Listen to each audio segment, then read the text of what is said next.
Oke, selamat pagi.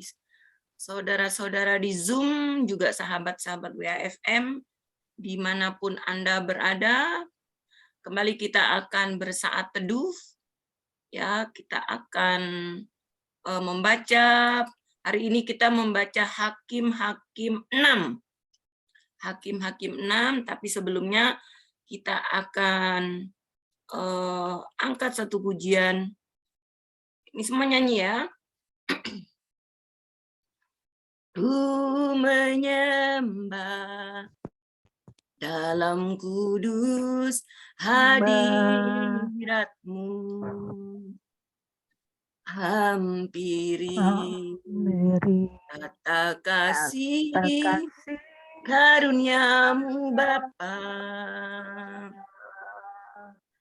kekuatanku hanya dalam hadirat-Mu, Yesusku, hanya Kaulah segalanya. Ku yakin Kau hadir di sini, ku rasakan kuasa yang tak terbatas. Ku yakin Kau nyata di sini, kemenangan terjadi di sini. Kita ulang lagi. Ku menyembah dalam kudus hadirat-Mu, hampiri kata kasih karunia-Mu Bapa, kekuatanku hanya dalam hadirat-Mu, Yesusku, hanya Kaulah segalanya. Ayo semua buka suaranya. Ku yakin Kau hadir di sini, ku rasakan kuasa yang tak terbatas. Ku yakin Kau nyata di sini, kemenangan terjadi di sini.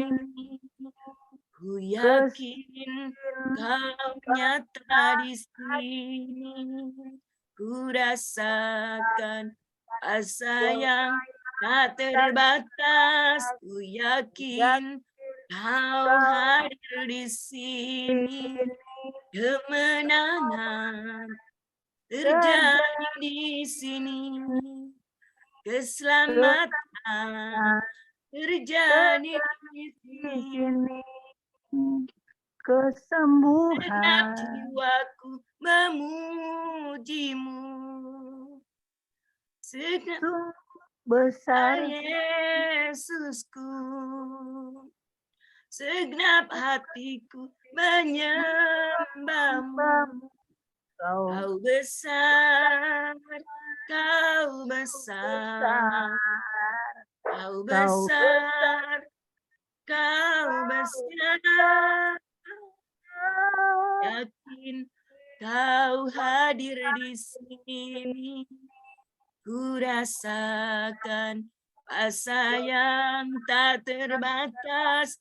Ku yakin Kau nyata di sini, kemenangan terjadi di sini, keselamatan terjadi di sini, kesembuhan terjadi di sini. Ku yakin Kau hadir di sini. Haleluya. Jason bisa buka dalam doa? Bapa kami yang di surga, kuduskanlah nama-Mu, datanglah kerajaan-Mu, dan jadilah kehendak-Mu di bumi seperti di surga. Bapa, berikanlah kepada kami semuanya makanan kami yang Sepanjang hari ini, Bapa ampunilah kami atas segala kesalahan kami, seperti kami juga mengampuni orang bersalah pada kami. Dan Bapa jangan membawa kami semua ke dalam pencobaan, tapi lepaskan kami dari apa yang jahat. Bapa berkati sesi saat teduh pada sesi hari ini, kiranya apa yang kami kerjakan memberkati kami dan juga penonton. Bapa, terima kasih hanya di dalam nama Tuhan Yesus kami ucap syukur sebab Engkau yang punya kerajaan yang kuasa dan kemuliaan sampai selama-lamanya. Amin. Amin. Terima kasih, Jason. Amin. Ya, pagi ini kita akan membaca Hakim-Hakim 6 ya, ayat 1 sampai selesai. Saya akan mulai, kita baca dua-dua. Tetapi Hakim-Hakim 6 ayat 1, tetapi orang Israel melakukan apa yang jahat di mata Tuhan. Sebab itu Tuhan menyerahkan mereka ke dalam tangan orang Midian 7 tahun lamanya. 2, dan selama itu orang Midian berkuasa atas orang Israel. Karena takutnya kepada orang Midian itu, maka orang Israel membuat tempat-tempat perlindungan di pegunungan, yakni gua-gua dan kubu-kubu. Teman-teman bacanya yang semangat ya. Silakan. Ayat ketiganya. Ayat 3, setiap kali orang Israel selesai menabur, datanglah orang Midian, orang Amalek, dan orang-orang dari sebelah timur, lalu maju mendatangi mereka. Ayat 4, berkemalah orang-orang itu di daerah mereka dan memusnahkan hasil tanah itu sampai ke dekat Gaza dan tidak meninggalkan bahan makanan apapun di Israel. Juga domba atau lembu atau keledai pun tidak. Ya, silakan yang lain. Jason. Ayat yang kelima dan keenam, sebab orang-orang itu datang maju dengan ternak dan kemahnya dan datangnya itu sebanyak-banyaknya seperti belalang. Orang-orangnya dan unta-untanya tidak terhitung banyaknya. Sekaliannya datang ke negeri itu untuk memusnahkannya. Sehingga orang Israel menjadi sangat melarat dan perbuatan orang Midian itu. Lalu bersetelah orang Israel kepada Tuhan. Ayat Ya. 7 dan 8, ketika orang Israel berseru kepada Tuhan karena orang Midian itu, maka Tuhan mengutus seorang nabi kepada orang Israel yang berkata kepada mereka, beginilah firman Tuhan Allah Israel, Aku yang menuntun kamu keluar dari Mesir dan yang membawa kamu keluar dari rumah perbudakan. Silakan yang lain.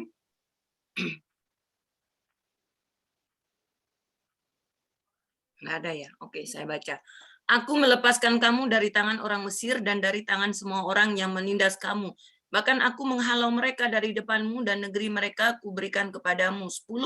Dan aku telah berfirman kepadamu, akulah Tuhan Allahmu, maka janganlah kamu menyembah Allah orang Amori yang negerinya kamu diami ini. Tetapi kamu tidak mendengarkan firmanku itu. 11. Kemudian datanglah malaikat Tuhan dan duduk di bawah pohon terbatin di Ofra, kepunyaan Yoas, orang Abiezer itu. Sedang Gideon anaknya mengirik gandum dalam tempat pemerasan anggur agar tersembunyi bagi orang Midian. Ayat 12, malaikat Tuhan menampakkan diri kepadanya dan berfirman, demikianlah Tuhan menyertai engkau, ya pahlawan yang gagah berani. Ayat 13, jawab Gideon kepadanya, Tuanku, jika Tuhan menyertai kami, mengapa semuanya ini menimpa kami? Di manakah segala perbuatan-perbuatannya yang ajaib yang diceritakan oleh nenek moyang kami kepada kami ketika mereka berkata, bukankah Tuhan telah menuntun kita keluar dari Mesir, tetapi sekarang Tuhan membuang kami dan menyerahkan kami ke dalam cengkraman orang Midian. Ayat yang 14 dan 15, lalu berpalinglah Tuhan kepadanya dan berfirman, pergilah dengan kekuatanmu ini dan selamatkan orang Israel dari cengkraman orang Midian. Bukankah aku mengutus engkau? Tetapi jawabnya kepadanya, Tuhanku, dengan apakah akan kuselamatkan orang Israel? Ketahuilah kaumku adalah yang paling kecil di antara suku Manasye, dan aku pun seorang yang paling muda di antara kaum keluargaku. Ayat 16-17, berfirmanlah Tuhan kepadanya, tetapi akulah yang menyertai engkau. Sebab itu engkau akan memukul kala orang Midian itu sampai habis. Maka jawabnya kepadanya, jika sekiranya aku mendapat kasih karunia di matamu, maka berikanlah kepadaku tanda bahwa engkau sendiri yang berfirman kepadaku. 18. Janganlah kiranya pergi dari sini sampai aku datang kepadamu membawa persembahanku dan meletakkannya di hadapanmu. Firman-Nya, aku akan tinggal sampai engkau kembali. 19. Masuklah Gideon ke dalam, lalu mengolah seekor anak kambing dan roti yang tidak beragi dari seeva tepung. Ditaruhnya daging itu ke dalam bakul dan kuahnya ke dalam periuk. Dibawanya itu kepadanya ke bawah pohon terbatin, lalu disuguhkannya. 20. Berfirmanlah malaikat Allah kepadanya, ambillah daging dan roti yang tidak beragi itu, letakkanlah ke atas batu ini dan curahkan kuahnya. Maka diperbuatnya demikian. 21. Dan malaikat Tuhan mengulurkan tongkat yang ada di tangannya, dengan ujungnya disinggungnya daging dan roti itu. Maka timbullah api dari batu itu dan memakan habis daging dan roti itu. Kemudian hilanglah malaikat Tuhan dari pandangannya. Kedua, maka tahulah Gideon bahwa itulah malaikat Tuhan. Lalu katanya, celakalah aku, Tuhanku Allah, sebab memang telah kulihat malaikat Tuhan dengan berhadapan muka. Ayat yang kedua, 3 dan 4, tetapi berfirmanlah Tuhan kepadanya, selamatlah engkau, jangan takut, engkau tidak akan mati. Lalu Gideon mendirikan mesbah di sana bagi Tuhan dengan namanya Tuhan itu keselamatan. Mesbah itu masih ada sampai sekarang di Ofra, kota orang Abiezer. 25. 26. Pada malam itu juga Tuhan berfirman kepadanya, ambillah seekor lembu jantan kepunyaan ayahmu, yakni lembu jantan yang kedua, berumur 7 tahun, runtuhkanlah mesbah Baal kepunyaan ayahmu, dan tebanglah tiang berhala yang di dekatnya. Kemudian dirikanlah mesbah bagi Tuhan Allahmu di atas kubu pertahanan ini dengan disusun baik. Lalu ambillah lembu jantan yang kedua dan persembahkanlah korban bakaran dengan kayu tiang berhala yang akan kau tebang itu. 27. Kemudian Gideon membawa 10 orang hambanya dan diperbuatnyalah seperti yang difirmankan Tuhan kepadanya. Tetapi karena ia takut kepada kaum keluarganya dan kepada orang-orang kota itu untuk melakukan hal itu pada waktu siang, maka dilakukannya pada waktu malam. Ketika 28, ketika orang-orang kota itu bangun pagi-pagi, tampaklah telah dirobohkan mezbah Baal itu. Telah ditebang tiang berhala yang di dekatnya dan telah dikorbankan lembu jantan yang kedua di atas mezbah yang didirikan itu. 29. Berkatalah mereka seorang kepada yang lain, siapakah yang melakukan hal itu? Setelah diperiksa dan ditanya-tanya, maka kata orang, Gideon bin Yoas, dialah yang melakukan itu. 30. Sesudah itu berkatalah orang-orang kota itu kepada Yoas, bawalah anakmu itu keluar, dia harus mati karena ia telah merobohkan mezbah Baal dan karena ia telah menebang tiang berhala yang di dekatnya. Ayat 31, tetapi jawab Yoas kepada semua orang yang mengerumuninya itu, kamu berjuang membela Baal atau kamu mau menolong dia? Siapakah yang berjuang membela Baal akan dihukum mati sebelum pagi. Jika Baal itu adalah Allah, biarlah ia berjuang membela dirinya sendiri setelah mezbahnya dirobohkan orang. Ayat yang ke-32 dan ayat yang ke-33. Pada hari itu diberikan oranglah nama Yerubbaal kepada Gideon, karena kata orang, biarlah Baal berjuang dengan dia setelah dirobohkannya mezbahnya itu. Seluruh orang Midian dan orang Amalek dan orang-orang dari sebelah timur telah berkumpul bersama-sama. Mereka menyeberang dan berkemah di lembah Yisrael. Ayat 34-35.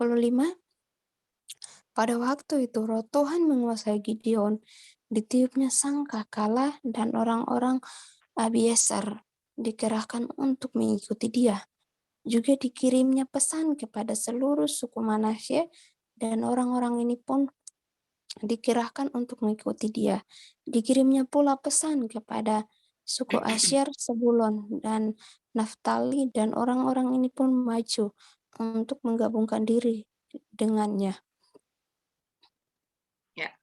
36, kemudian berkatalah Gideon kepada Allah, jika engkau menyelamatkan orang Israel dengan perantaraanku seperti yang kau firmankan itu, maka aku membentangkan guntingan bulu domba di tempat pengirikan. Apabila hanya di atas guntingan bulu itu ada embun, tetapi seluruh tanah di situ tinggal kering, maka taulah aku bahwa engkau mau menyelamatkan orang Israel dengan perantaraanku seperti yang kau firmankan.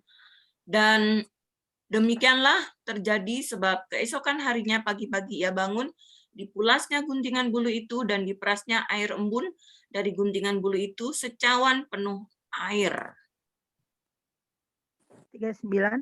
Lalu berkatalah Gideon kepada Allah, janganlah kiranya murka-Mu bangkit terhadap aku apabila aku berkata lagi sekali ini saja, biarlah aku satu kali lagi saja mengambil pencobaan, dan dengan guntingan bulu itu sekiranya kering hanya guntingan bulu itu, dan di atas seluruh tanah itu ada embun. 40. Dan demikianlah diperbuat Allah pada malam itu, sebab hanya guntingan bulu itu yang kering, dan di atas seluruh tanah itu ada embun.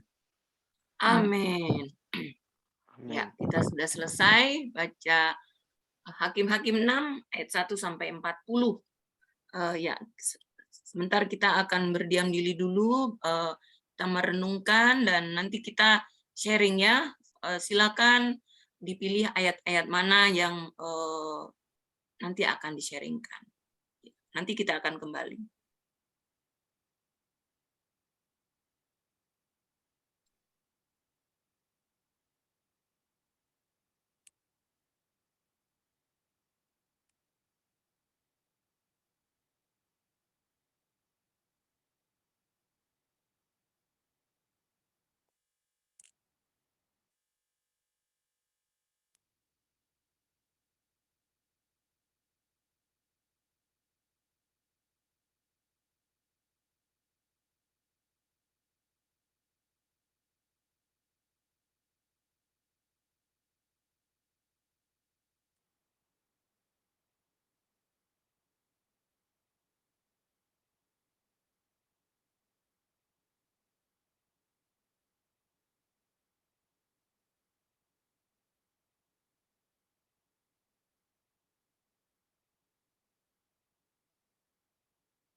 Iya, kita kembali ke sini.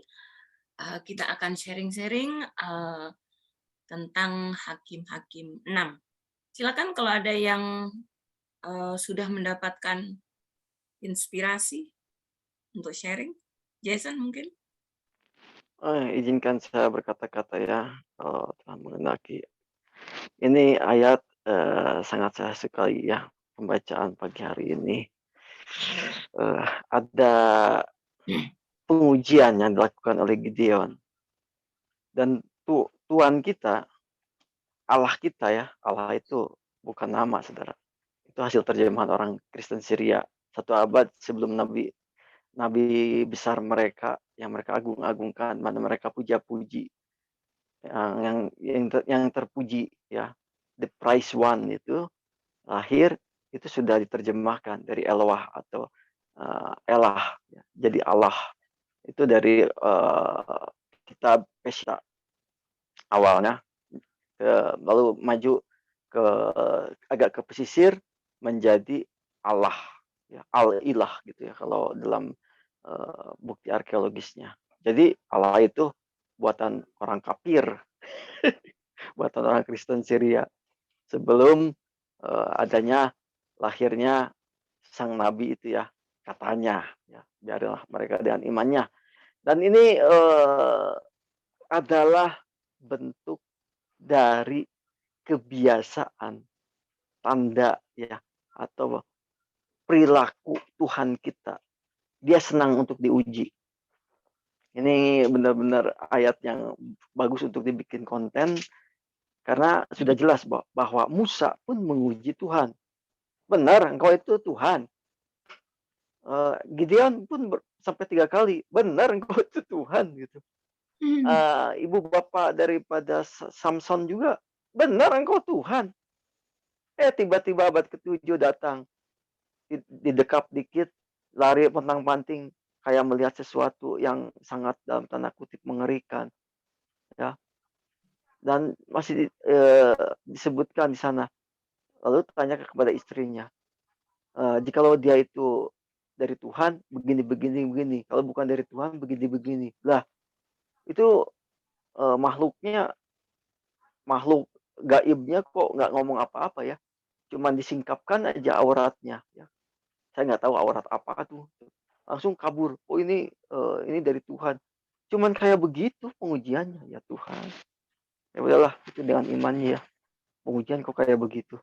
Ini perbuatan mujizat ya dinyatakan kepada 3 orang tokoh beda zaman. Kalau orang sebelah menghina Alkitab, maka kitab suci mereka itu ahistoris, tanpa sejarah. Makanya bisa jadi ya Isa dan Musa itu bisa satu zaman kalau tanpa Alkitab, bayangkan. Nah, mereka lebih pilih iman lah daripada sejarah. Itu yang namanya umi ya. Umi itu bukan hanya karena bodoh aja, tapi pengertiannya lebih luas. Yaitu orang yang baru menemukan suatu ajaran baru, tapi nggak tahu tentang sejarah, tidak tahu tentang cara bacanya, tidak tahu tentang hal yang menyangkut tentang kitab sucinya yang sebelumnya. Tapi sok tahu gitu. Apalagi muslim sih sok tahu. Ya. Udah tahu umi, tapi sok tahu. Tanya, makanya kalau nggak tahu itu tanya. Tapi malah, oh kalian lebih tahu kitab suci lu. Udahlah. Emang umat klaim semua itu. Dari junjungannya sampai kepada itunya, umatnya ya cuman klaim doang. Mujizatnya nggak ada. Kemarin saya ada itunya di WA ya. Saya tanya, Nabi mau buat mujizat, bikin katanya. Belah bulan, oke, saya ikuti cara pikirnya. Sekarang kau tunjukkan di Al-Quran. Kabur dia. Aduh, kita kan lagi ngobrol. Kenapa kau kabur? Udahlah kita selesaikan diskusinya ya. Nggak usah lagi diskusi. Katanya mujizatnya belah bulan, tapi dia anulir. Jadi mujizatnya itu Al-Quran.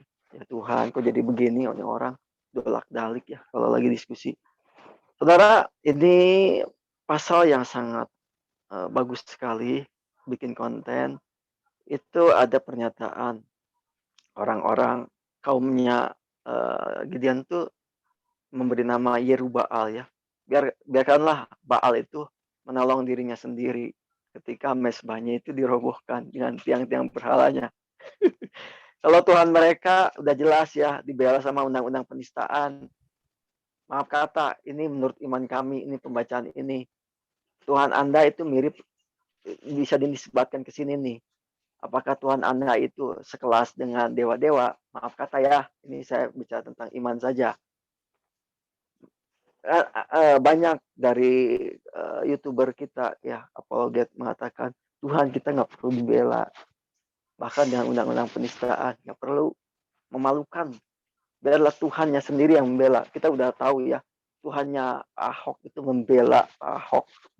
Itu sudah memakan banyak korban, termasuk maaf kata ya, itu ya pernyataan daripada muslim sendiri ya. Pemuka-pemuka agamanya sendiri juga kena tuh. Jadi maaf kata ya, Tuhannya Pak Ahok itu membuktikan bukan seperti Baal. Begitu saja deh kalau menurut saya. Saya mengucap syukur ya bahwa Tuhan kita membuktikan kitab suci kita bahwa Tuhan kita bukan Tuhan mereka, bukan roh mereka. Terima kasih, Tuhan Yesus berkati. Iya.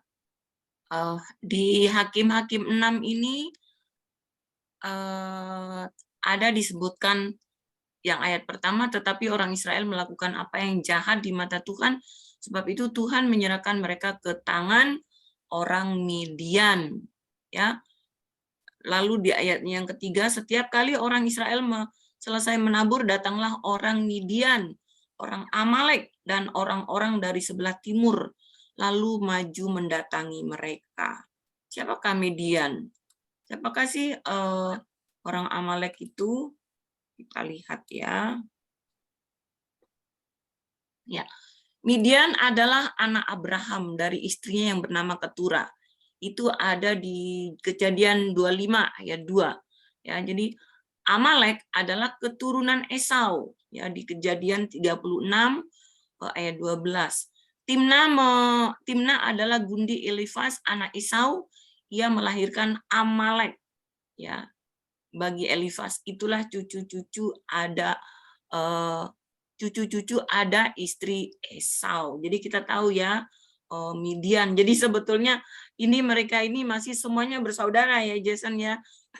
Anak keturunan Iya. Adam. Ya, jadi mereka masih bersaudara. Ya,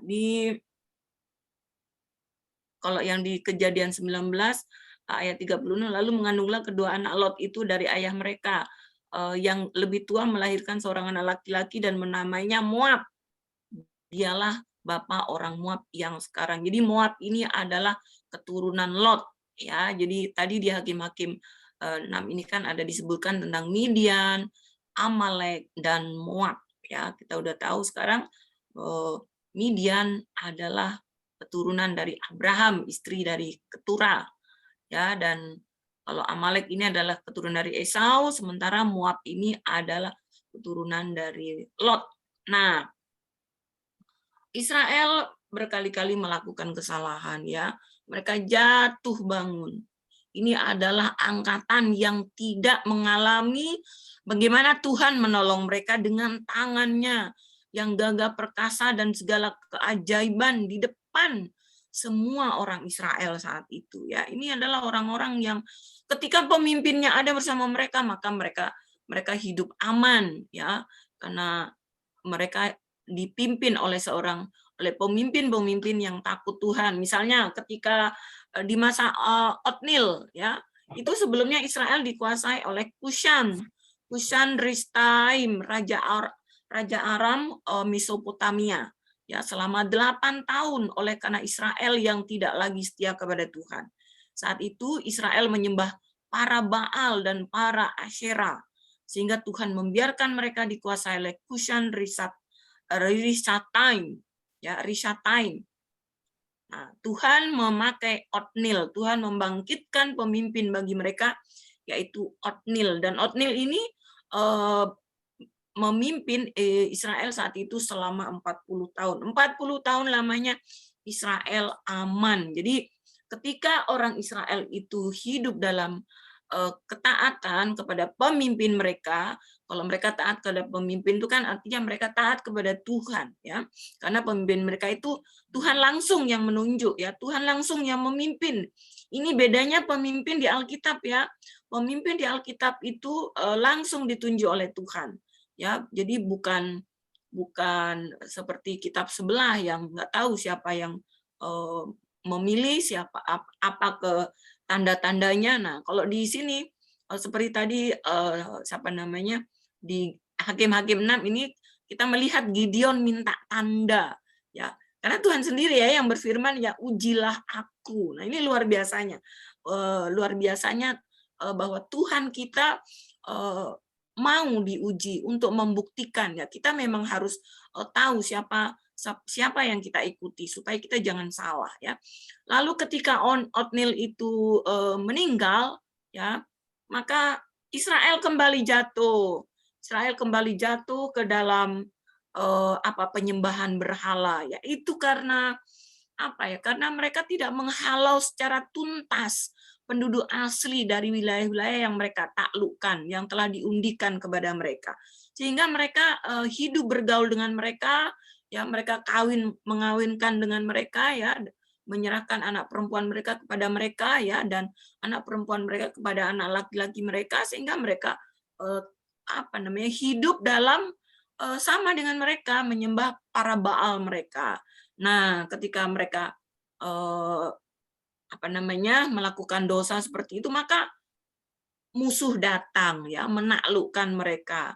Nah, lalu Tuhan setelah Otnil, maka Tuhan mengirim Ehud, ya memilih Ehud untuk menyelamatkan orang-orang Israel itu dari Eglon, Raja Moab, ya Raja Moab. Moab itu adalah keturunan Lot tadi, ya sudah saya bacakan, ya. Dan Eglon itu Ehud itu memerintah selama 80 tahun. Itu bukan waktu yang sebentar, ya. 80 tahun itu adalah waktu yang lama. Ini Israel berada dalam keadaan aman, ya. Jadi selalu seperti itu, jatuh bangun. Lalu ketika Ehud meninggal, maka kembali mereka Israel jatuh dalam dosa penyembahan berhala. Lalu ketika mereka sudah merasakan gimana ditindas oleh musuh-musuh mereka, maka mereka berseru, dan Tuhan kembali memilih pemimpin untuk mereka, yaitu Deborah yang sudah kita bahas, ya. Deborah 4 dan 5 itu ada tentang Deborah, ya bagaimana Deborah bersama dengan Barak dan Yael istri Heber menaklukkan musuhnya, musuhnya itu yaitu Yabin, ya Yabin raja Kanaan dengan panglimanya bernama Sisera dengan kekuatan 900 kereta besi, ya luar biasa, ya. Jadi walaupun Sisera ini memiliki 900 kereta besinya di zaman itu loh, ya. 900 kereta besi, bukan kereta terbuat dari kayu, tapi kereta besi. Jadi zaman itu aja sudah mampu mereka memiliki kekuatan yang sebesar itu. Tapi Tuhan memakai Deborah untuk mengalahkan mereka. Bahkan Sisera yang memiliki kekuatan 900 kereta besi itu dikalahkan hanya oleh seorang perempuan. Luar biasa. Seorang perempuan, yaitu Yael istri Heber. Ya, ini masih ada hubungan keluarga dengan Musa, ya. Dan Deborah ini memerintah selama 80 tahun. 80 tahun lamanya Deborah bersama-sama dengan Israel. Nah, setelah Deborah meninggal, apa yang terjadi? Sama, begitu lagi. Bagaimana dengan kita?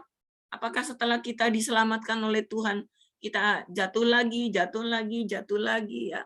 Kita harus ingat bahwa untuk bisa kita diselamatkan, itu bukan dengan kekuatan kita, bukan dengan pengetahuan kita yang tinggi, bahkan bukan karena titel kita yang tinggi. Bahkan seorang pendeta bertitel doktor aja bisa jatuh, bisa tidak mengenal Tuhan loh.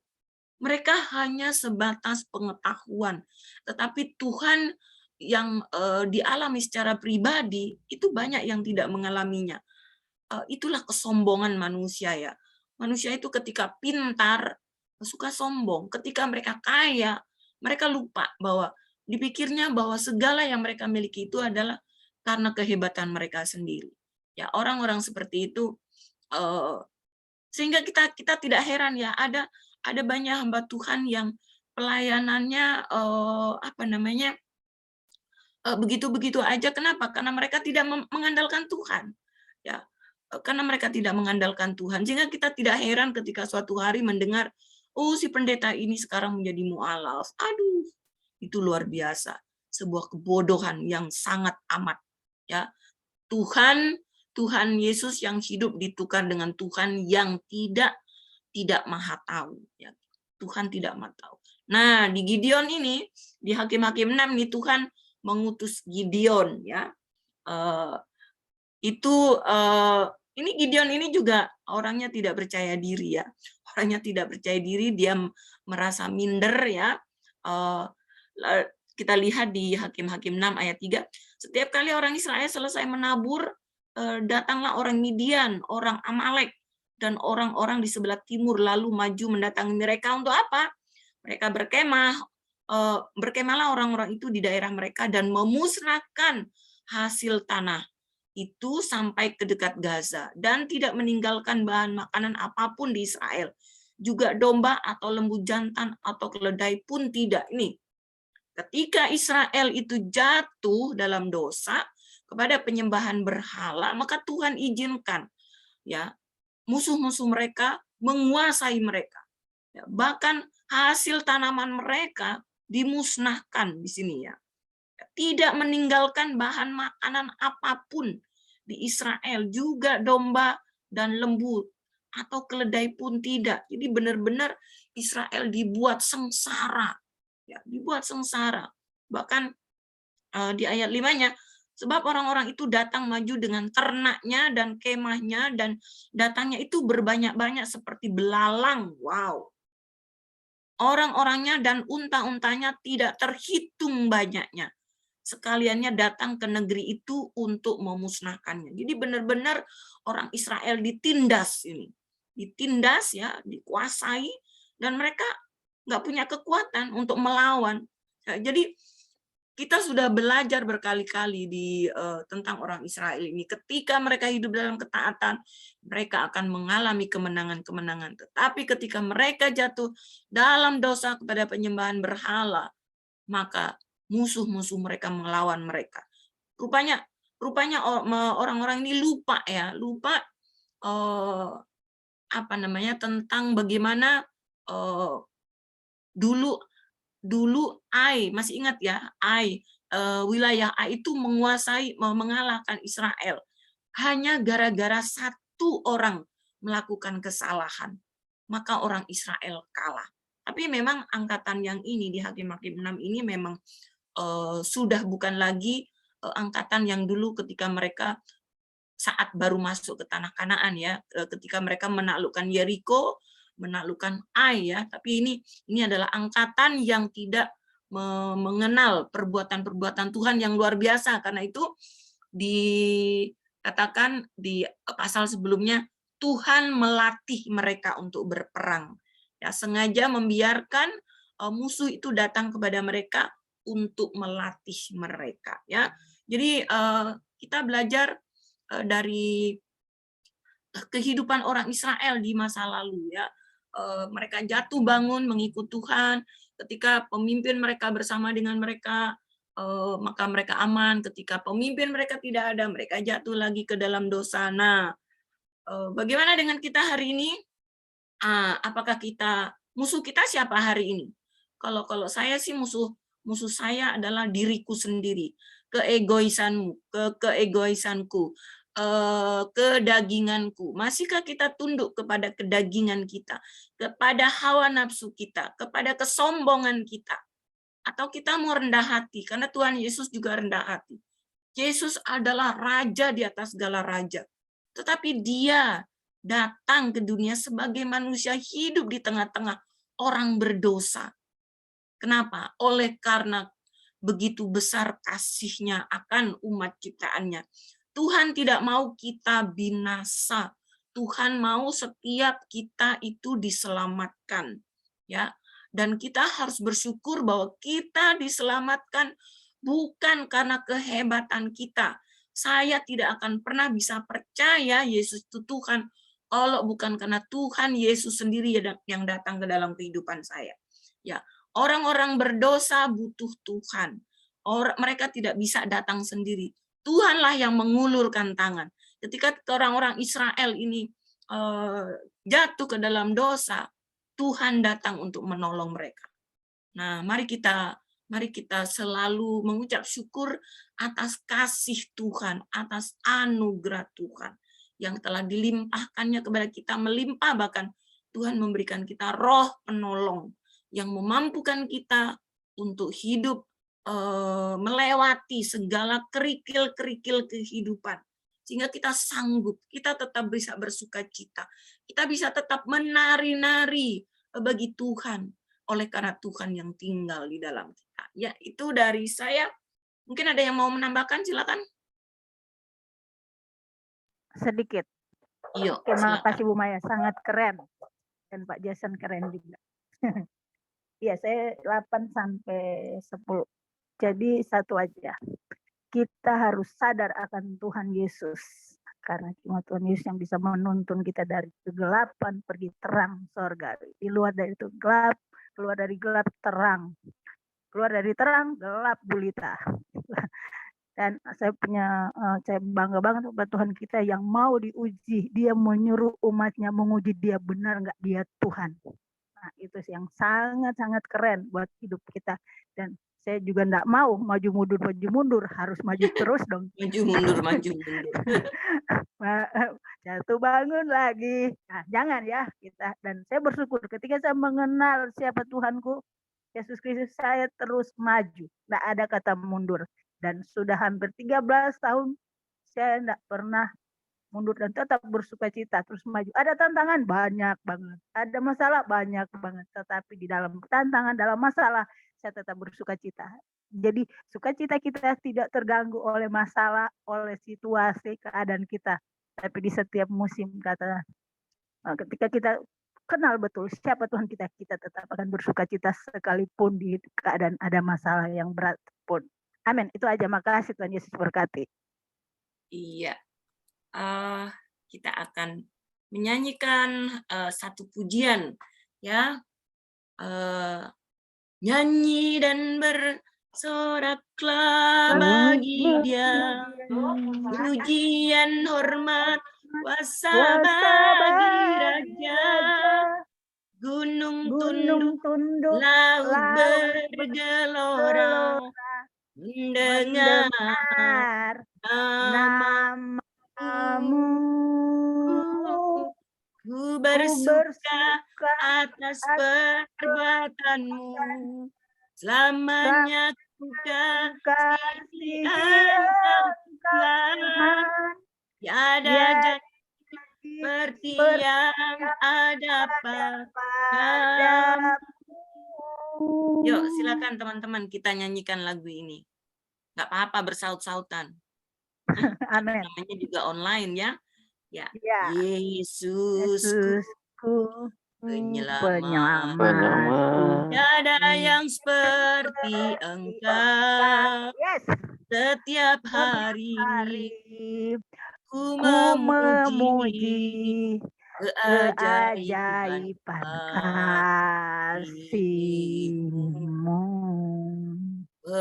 Penghibur, pelindung, menara kekuatan. Biarlah semua yang bernafas tak berhenti menyembah-Mu. Nyanyi dan bersoraklah bagi Dia, pujian hormat kuasa bagi Raja. Gunung tunduk, laut bergelora, mendengar namamu. Ku bersuka atas perbuatanmu, selamanya ku kasih Engkau Tuhan. Tiada janji seperti yang ada padamu. Tiada janji seperti yang ada padamu. Ya, hati kami bersorak-sorai Tuhan. Amin. Kami memuji-muji-Mu karena Engkau adalah Allah yang dahsyat, Engkau Allah yang besar. Engkau lah Allah yang akbar. Dan kami bangga punya Tuhan seperti Engkau. Engkau Allah yang tidak pernah berhenti melakukan mukjizat-mukjizat. Bahkan sampai hari ini pun Engkau tetap melakukan mukjizat-mukjizat itu. Terima kasih Tuhan, kami bersyukur punya Allah seperti Engkau. Allah yang hidup, Allah yang hadir dalam kehidupan umat-Mu, Allah yang bukan hanya menyertai bangsa Israel keluar dari Mesir, masuk ke tanah perjanjian Kanaan, tetapi Engkau juga menyertai kami umat-Mu saat Amin. ini.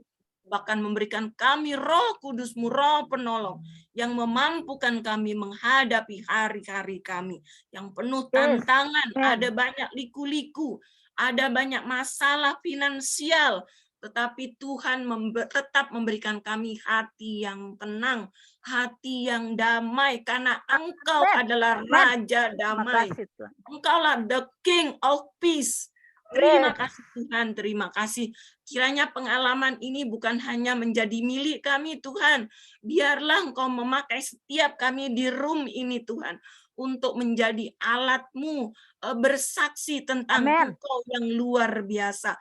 Tuhan yang Amin. tidak pernah berhenti melakukan berbagai mukjizat, kesembuhan-kesembuhan Engkau lakukan di berbagai daerah di Indonesia, bahkan di berbagai negara. Dan kami telah melihat Tuhan, orang-orang satu persatu Engkau selamatkan. Terima Amin. kasih Tuhan. Yes. Kiranya Engkau terus tambah-tambahkan. Engkau melawat suku-suku bangsa yang di Indonesia. Amin. Dari mulai Aceh Tuhan, Ambon, Manado. Ya. Engkau menyelamatkan mereka Tuhan. Engkau Amin. menyelamatkan Dalam nama orang-orang Tuhan di Yesus. NTT, di Papua, di Lombok, dimanapun Tuhan, di Jawa Barat, semuanya Tuhan. Kiranya Engkau melawat mereka. Engkau juga Yes. melawat saudara-saudara muslim kami, para Ya debator, Tuhan Yesus. yang Amin. setiap Dalam nama hari Yesus. membaca Alkitab Tuhan.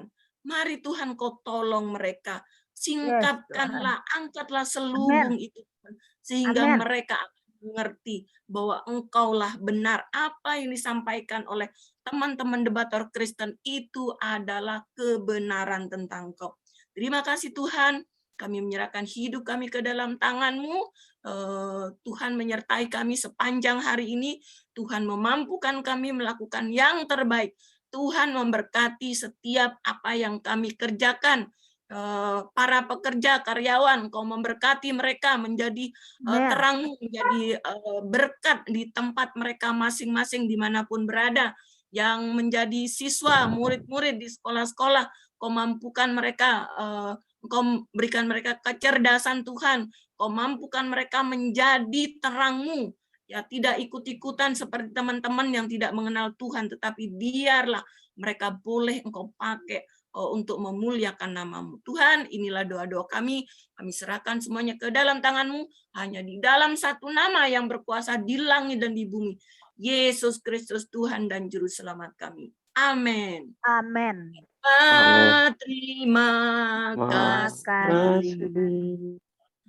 Bapa, terima kasih. Bapa di dalam dalam surga, ku berterima kasih. Amin. Amin. Amin. Terima kasih. Terima kasih kasih. semuanya. Tuhan berkati. Bu Terima Maya, kasih Bapak Ibu. Oh, saya stop recording. Iya. kata firman